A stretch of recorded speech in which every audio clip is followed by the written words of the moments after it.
भगवान पहले देखेंगे। अब आ रही है बस? ठीक है।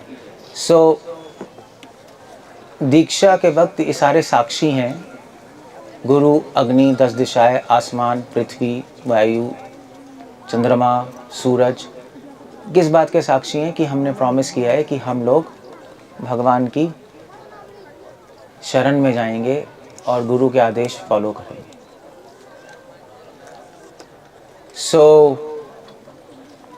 इसलिए दोनों तरफ से प्रॉमिस है।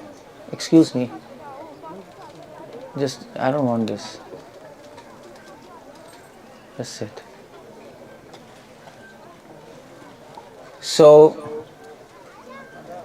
इसलिए दीक्षा एक बहुत सीरियस बिजनेस है। ऐसा नहीं है जैसे और लोग दीक्षा देते हैं और संस्थाओं में, ठीक है अभी हमने दीक्षा ले ली, उनसे नाम लेके आ गए, हमारे गुरु हैं, वो यहाँ पे चलता नहीं। यहाँ पे कमिटमेंट है।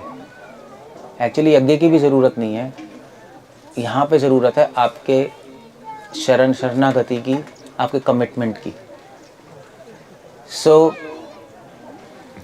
दीक्षा का एक और मतलब होता है, दीक्षा का मतलब होता है इनिशिएशन, शुरुआत। तो आपके आज जीवन की शुरुआत है इस आध्यात्मिक पथ पर, और ये रास्ता बिल्कुल अलग है संसार के रास्तों से। संसार के रास्तों में तो हम इंजॉय कर रहे हैं, यहाँ पे इंजॉयमेंट छोड़नी है। संसार के रास्तों पे तो हम लेट उठते हैं, यहाँ पे जल्दी उठना है। वहाँ पे हम लोग 4 नियम तोड़ते हैं। 4 नियम कौन कौन से हैं? हाँ, एनीवे, नो गैम्बलिंग, जुआ नहीं खेलना, इसका मतलब बताऊंगा मैं। शराब नहीं पीना, और मीट नहीं खाना, और अवैध स्त्री संग नहीं करना। ये 4 नियम है जो हम पालन करते हैं। इन 4 नियमों से धर्म के 4 स्तंभ, 4 स्तंभों को स्ट्रेंथ मिलती है, सत्य, तपा, शौचम और दया। 4 नियम क्या है? अब और हम क्या वाव लेते हैं कि हम 16 माला कम से कम हरे कृष्ण मंत्र का जप करेंगे, कम से कम। आपको समय मिले तो ज़्यादा कर लो, कोई प्रॉब्लम नहीं है, कम से कम ये हम प्रॉमिस देते हैं गुरु को। ये 4 नियम, 16 माला तो हम करते हैं हम लोग, मगर 16 माला भक्तों के संग में करनी होती है। उनसे सुनेंगे तो फिर भगवान के नाम में मन लगेगा। और 4 नियम क्या है? कि नशा नहीं करना। नशा नहीं करना मतलब कि इसको शराब नहीं पीना, हम लोग चाय भी नहीं पीते हम लोग, कि नशा है नहीं। और दूसरी बात है कि इस संसार का नशा भी नहीं होना चाहिए, उससे भी बचते हैं हमें। पैसे का भी नशा होता है, अगर आपको पता ही है लोगों को तो। उसके बाद मान सम्मान का भी नशा होता है, उससे भी हमें दूर रहना है। वरना क्यों दूर रहना है? वरना भगवान के नाम में मन लगेगा ही नहीं, भगवान का नाम में वही घूमेगा मन। और गैम्बलिंग नहीं करनी, जुआ नहीं खेलना। श्रील प्रभुपाद कह रहे हैं जुआ खेलने का मतलब क्या है? कि अपने जुआ वैसे भी जुआ है, मगर अपने मन के विचारों का जुआ नहीं खेलना। जुआ मतलब आप कुछ चीज़ रिस्क ऐसी आपने डाल दिया, क्या कहते हैं, सट्टे पे, और फिर देखा भी आगे बढ़ रहा है नहीं बढ़ रहा है, इट्स अ रिस्क। जुआ मतलब अपने विचारों का भी जुआ नहीं खेलना। प्रभुपाद लिख रहे हैं मेंटल स्पेकुलेशन। भगवान और गुरु की बात माननी है, ज़्यादा उसमें दिमाग मत लगाओ। क्यों करना है, ये क्यों करना है, जस्ट फॉलो करो। फॉलो करोगे तो समझ आएगा, क्वेश्चन करोगे तो ज़्यादा समझ चीज़ें नहीं आएंगी। अपने आप प्रश्न भी करने होते हैं, बट पहले फॉलो।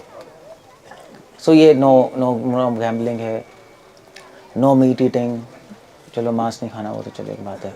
और अवैध स्त्री संग, वो भी वो अलाउड नहीं है। ये 4 नियम हैं और 16 माला है। इसको हम दीक्षा कहते हैं टेक्निकली, फॉर्मली, ऑफिशियली। मगर अगर हम और ध्यान से देखें, दीक्षा, एक भक्त हृदय में दीक्षित होता है।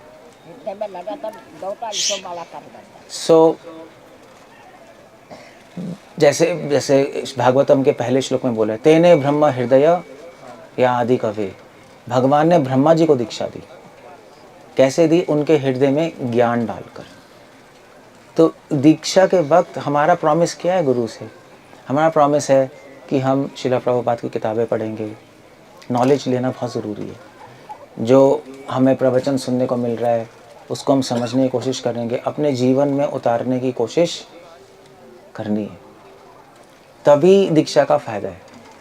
अगर हम कुछ मेहनत नहीं करेंगे तो दीक्षा का कोई फ़ायदा नहीं होगा। कोई भी संसार का गुरु आपको भगवान के पास नहीं ले जा सकता अगर आप खुद से मेहनत नहीं करोगे। सो ये दीक्षा है। तो मैं ज़्यादा लंबा नहीं खींचना था, यज्ञ भी है। अब हम नाम ले रहे हैं, 4 नियम फॉलो कर रहे हैं, मगर नाम के साथ नाम अपराध भी होते हैं। 10 अपराध भी होते हैं, वो भी हमें जानना पड़ेगा, क्योंकि 10 अपराध करते रहेंगे तो नाम का फल नहीं आएगा। 4 नियम तो हम पालन, एक्चुअली 4 नियम हम पालन भक्त बनने के लिए नहीं कर रहे। 4 नियम पालन कर रहे हैं इंसान बनने के लिए। पहले ज़माने में ये 4 चीज़ें कोई करता भी नहीं था। लोगों की बहुत क्लीन लाइफ थी। अवैध स्त्री संग तो किसी को का मतलब ही नहीं है। मांस, मदिरा, शराब चलती नहीं थी भारत में। कौन पीता था? बहुत लो कास्ट के लोग पीते होंगे जो भी है। और गैम्बलिंग, जुआ हुआ होगा, कुछ लोग करते होंगे। अच्छे लोग, घर के लोग करते ही नहीं थे। मगर 10 नाम अपराध छोड़ना बहुत ज़रूरी है। 10 नाम अपराध क्या है? 10 नाम अपराध हैं, उनकी लिस्ट पद्म पुराण में दी है। अगर हम जप करेंगे और नाम अपराध करते रहेंगे तो जप करने का कोई भी फल नहीं आएगा। आप चाहे करोड़ों जन्म तो जप करते रहो। अगर हम नाम अपराध हटा के करेंगे तो बहुत जल्दी रिजल्ट आ जाएगा। सो क्या है, तो आप देखो कितने सारे लोग मंडलियों में हरे कृष्णा बोलते हैं। बंगाल में जाओ, सप्तप्रहर 3 दिन कीर्तन चलता है। भारत मतलब नॉर्थ में भी आपकी ये जागरण की प्रथा है। कीर्तन सब करते हैं, मगर कीर्तन का फल नहीं आता क्योंकि लोग नाम अपराध के बारे में जानते ही नहीं। सो नाम अपराध युक्त नाम भगवान तक नहीं पहुंचेगा। जब तक अपराध नहीं हटेगा भगवान उसको नहीं सुनेंगे। तो हमें कोशिश करनी चाहिए नाम अपराध हटाने की। 100% तो कोई भी नहीं हटा सकता, कोशिश ज़रूर करनी चाहिए। सो क्या है नाम अपराध? 10 नाम अपराध हैं। पहला नाम अपराध है, ये पद्म पुराण में लिस्ट है इसकी। पहला नाम अपराध है कैसे? कैसे संस्कृत में? हाँ, साधु निंदा का हिंदी में। सताम निंदा नाम नाम परम अपराधम वितनुते यथा ख्याति याताम खतम उ सहते तत् विग्रहम। कहने का मतलब है कि उन लोगों की निंदा करना जो इस रास्ते पे चल रहे हैं, जो साधु हैं। साधु मतलब ये ड्रेस नहीं, जो इस आध्यात्मिक रास्ते पे चल रहे हैं वो साधु है। उन लोगों की निंदा करना। सताम निंदा नाम नाम परमम अपराधम वितनुते। कोई भी अगर वैष्णव है, भक्त है, आप उसकी निंदा कर रहे हो, वो अपराध है। भगवान का नाम आपको कृपा नहीं देगा। निंदा मतलब कि उसका अपमान करना पब्लिक में, चुगली करना पीछे से, उसकी इमेज डाउन करना, वो निंदा होता है। वो नहीं करना चाहिए। शास्त्रों में लिखा है कि अगर आपको किसी की निंदा करनी है तो उसके सामने करो, किसी की प्रशंसा करनी है तो उसके पीछे से करो। लोग बिल्कुल उल्टा करते हैं। क्या कर रहे हैं? क्यों छेड़ क्यों रहे हैं बार बार? आवाज़ नहीं आ रही है, क्या करेंगे? अब जो नहीं आ रही नहीं आ रही है। क्या कुछ सॉल्यूशन है सच्चे थ्रू इसका? आगे ले लूँ?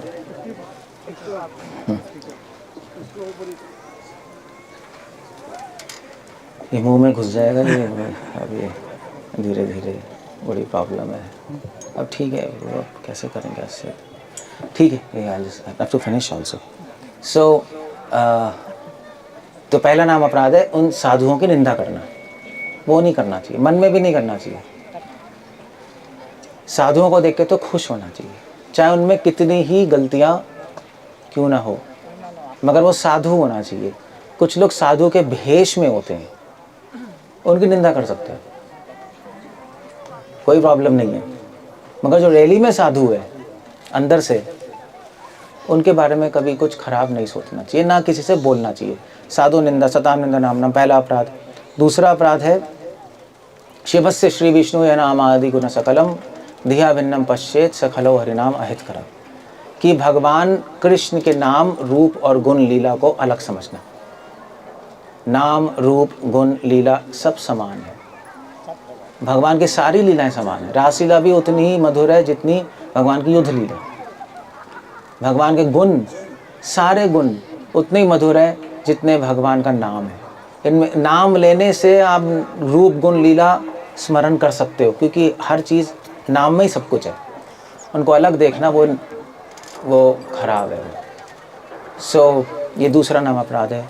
तीसरा है शिव से श्री विष्णु गुरु अवज्ञा। तीसरा है ना, क्या है? गुरु अवज्ञा, गुरु की अवज्ञा करना, गुरु की बात नहीं मानना। तो आज के दिन आप प्रॉमिस कर रहे हो गुरु को कि मैं आपकी बात मानूंगा। अगर गुरु कहें कि छलांग लगा दो ऊपर से, तो आपको तैयार होना चाहिए, तैयार होना चाहिए। ऐसा कहेंगे नहीं, पागल नहीं है वो, और कहें तो ठीक है, रेडी। सो एक कमिटमेंट है कि आप जो कहेंगे हम तैयार हैं।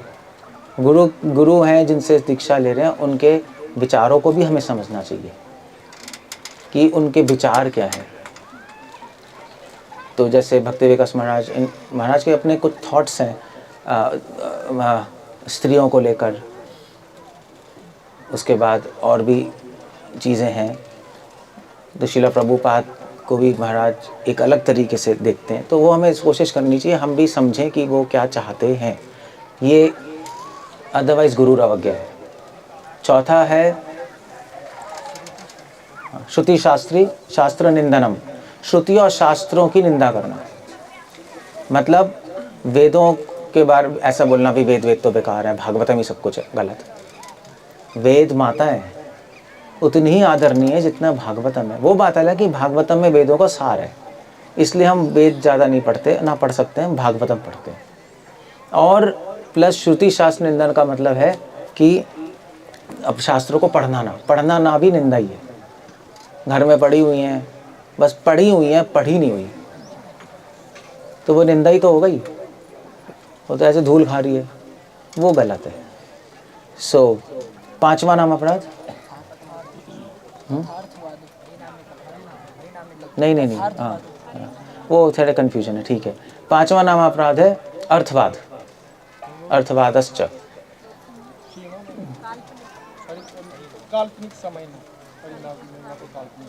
ठीक है, अभी कुछ भी हो सकता है। अर्थवाद है। सो अर्थवाद मतलब होता है कि अपने मन से कोई भी अर्थ निकाल लेना किसी भी चीज़ का। आप पढ़ रहे हो कुछ चीज़, इसका मतलब ये नहीं, आपको गुरु से पूछना पड़ेगा या सीनियर डिवोटी से पूछना पड़ेगा। अदरवाइज हम पढ़ के कुछ भी मतलब निकालेंगे। आप खुद पढ़ के कुछ भी निकाल सकते हो। हाँ, गीता का मतलब क्या? कर्म करो, फल की चिंता ना करो। गलत, वो तो लोग निकालते हैं। गुरु क्या कहते हैं? नहीं, गीता का मतलब है कृष्ण की शरण लो। फर्क हो गया ना। सो इसलिए अर्थवाद नहीं करना, अपने मन से कुछ भी अर्थ मत निकालते रहो बैठे बैठे। प्रभुपाद जी की कमेंट्री पढ़ो, जो वो अर्थ है वही है वहाँ, आपको दिखाई दे रहा है, उसकी कोई वैल्यू नहीं है। सो अर्थवादश्च। छठा है हरि नाम निकल्पनम। वो कभी कभी पांचवे को छठा बोलते हैं, छठे को पांचवा, वो कन्फ्यूजन है, वो एनीवे। तो हरि नाम निकल्पनम, हरि के नाम की महिमा को काल्पनिक नहीं समझना। हरे कृष्णा मंत्र बोलने से, एक बार बोलने से मोक्ष मिल जाता है। आपका ऐसे कैसे हो सकता है? होता है, हमें विश्वास नहीं है इस बात पे, वो आपकी प्रॉब्लम है। मगर हरि के नाम की महिमा को काल्पनिक नहीं समझना चाहिए।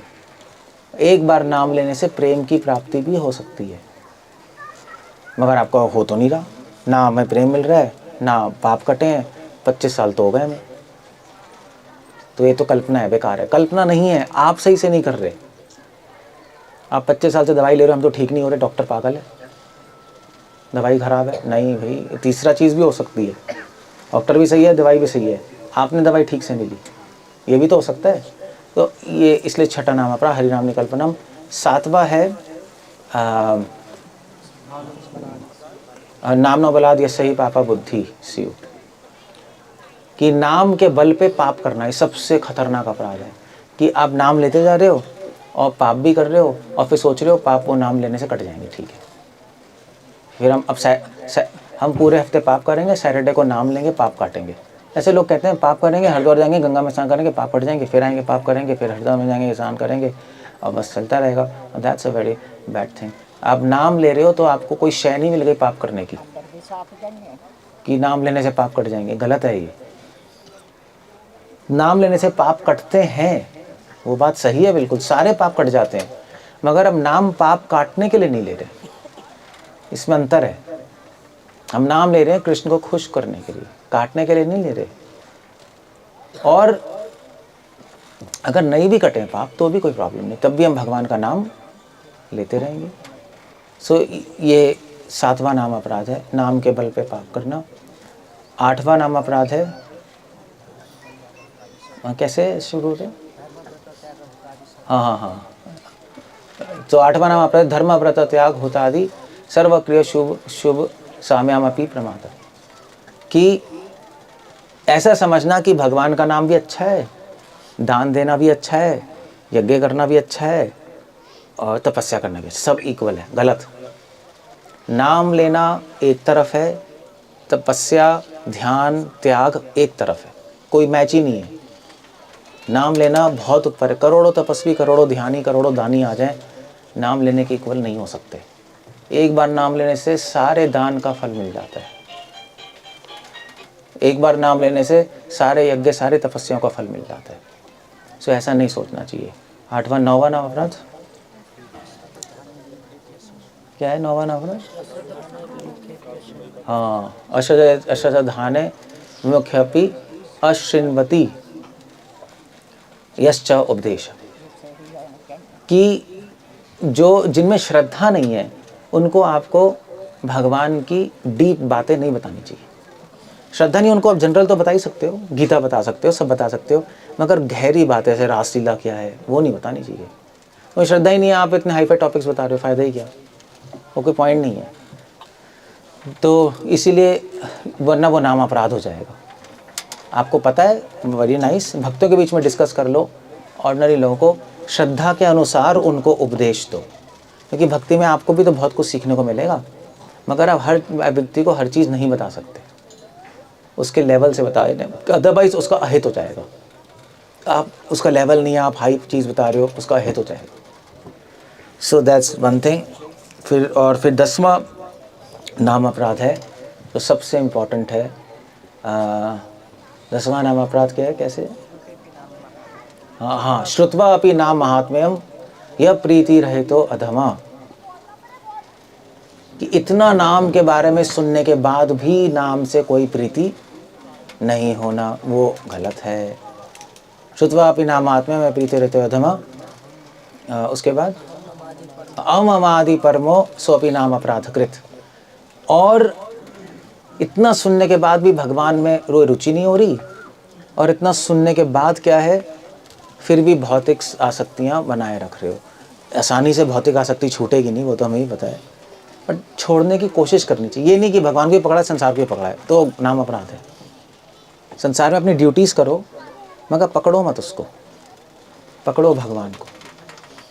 इस तरह से अगर जीवन जियोगे तो ठीक है, तो नाम अपराध नहीं होगा। अप्रमादश्च, और इसी में ये इम्पॉर्टेंट है कि नाम को अच्छी तरह हम चैंटिंग करें मन लगाकर, तो कोई प्रॉब्लम नहीं है, तो सब कुछ ठीक होगा।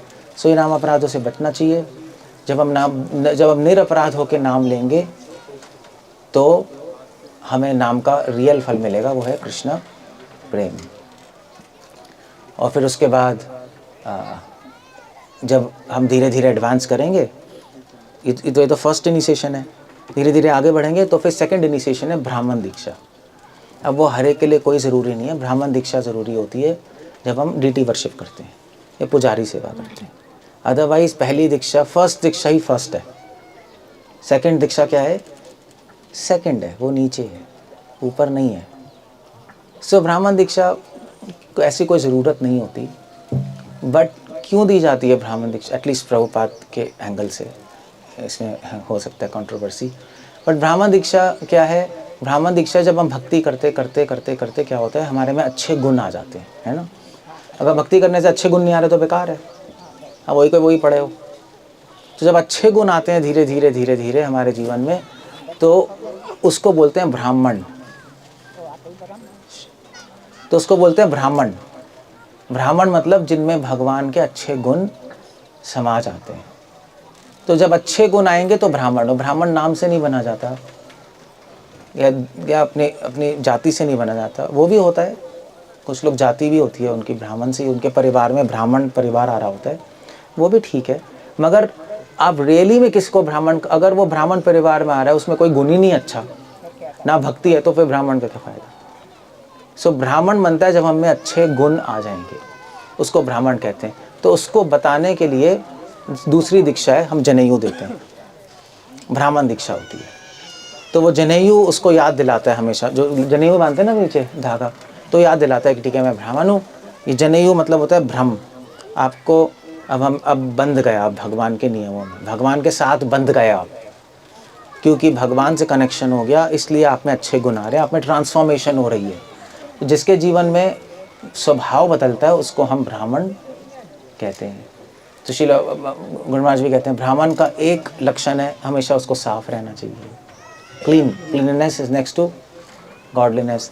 ब्राह्मण का काम है स्वाध्याय करना, शास्त्र पढ़ना, पठन पाठन, यजन याजन, मतलब यज्ञ तो करना ही, मगर सैक्रिफाइस करना, दूसरों के लिए अपना जीवन बलिदान करना, वो ब्राह्मण है।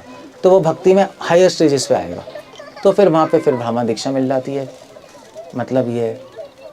सो आप सब भी ब्राह्मण, अगर आप में भगवान के अच्छे गुण आ रहे हैं, भक्ति में अच्छे गुण आ रहे हैं, तो आप भी ब्राह्मण हो, दैट्स ओके। बैठे रहो बैठे रहो। सो दैट्स ये ब्राह्मण दीक्षा है। सो सब लोग आज, अभी यज्ञ होगा, आप प्लीज़ यज्ञ में, जो कैंडिडेट्स हैं प्लीज़ यज्ञ में बैठिए। हम यज्ञ करके फिर महाराज को बुलाएंगे और महाराज दीक्षा के नाम देंगे। हरे कृष्ण। श्रील प्रभुपाद की। ठीक है, सब लोग जो जिनको दीक्षा कैंडिडेट्स हैं वो पीछे प्लीज़ पीछे जाके बैठ जाए। बाकी लोग, हम लोग शो देखेंगे क्या हो रहा है। और इंटरेस्टिंग है, उन जो दीक्षा ले रहे हैं उनको भी उत्साह मिलेगा जब हम देखेंगे। और वैसे भी यज्ञ में, यज्ञ हो रहा है तो हम बैठेंगे, हमें भी उसका फ़ायदा मिलेगा। यज्ञ में कोई भी बैठता है उसको फ़ायदा मिलता है, क्योंकि यज्ञ मतलब भगवान की आराधना हो रही है। सो हम भी बैठे हैं, यहाँ पे कीर्तन होगा, यज्ञ होगा, एंड देन महाराज को हम बुलाएंगे थोड़ी देर। हरे कृष्ण। श्रील प्रभुपाद की।